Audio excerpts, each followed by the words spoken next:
This is Harness for Next Level Training, and I'm excited to further the family series that I'm doing. And what you see that I'm in my living room, and I'm showing families how you can turn your living room into your own personal gym.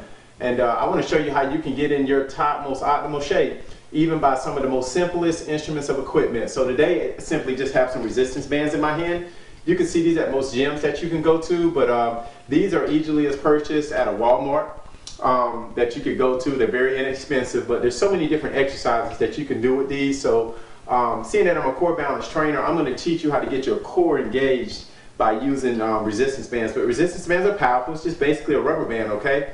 So today what I want to show you is some different angles on how to get your arms involved with resistance bands, okay? So you actually can just step on these bands, and I would suggest that when I step on them, I always try to keep my feet kind of shoulder width. And when I say that, notice that my toes aren't together. Notice that my toes aren't too wide. I just kind of, as normally as I would stand in front of you, I would keep my toes almost at that radius right there because my body's very much used to standing at that radius. But anyway, once I get these in here and I have these right here, I engage my core, and it allows me when I do a curl, which I'm going to show you today, is to pull that curl right up through, and the rubber band will give me a little bit of resistance. These resistance bands, a little bit of resistance, to turn my wrist and get right up through that curl. A very pretty range of motion. I'm going to show you this from the side.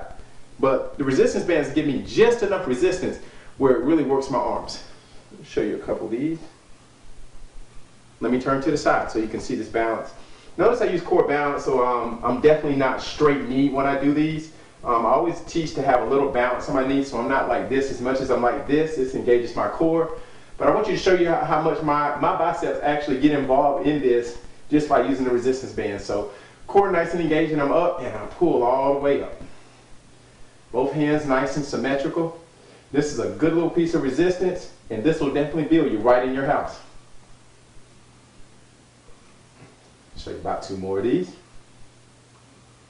Now the beauty of doing curls with these is that the resistance bands have the ability for your wrist to have flexibility with these parts of them, with the handles. And the rubber bands or the resistance bands will actually flow with the range of how your body is. So what I mean by that in finishing is that when you use a bar, you're more or less trapped off by the range of what the bar makes you lift. When you use the resistance bands, if you want to lift and curl and get over here and get a little extra, you can do that because these bands give you what I call wrist flexibility. So that's just one exercise of many. I hope you enjoy it. I hope you can use this at home. There are going to be so many exercises that we're going to put in, and then we're actually going to bring videos together of 3 and 4 different exercises to show you how to run a superset of these. But I hope this helps you, and be sure to check me out at nextleveltraining.com.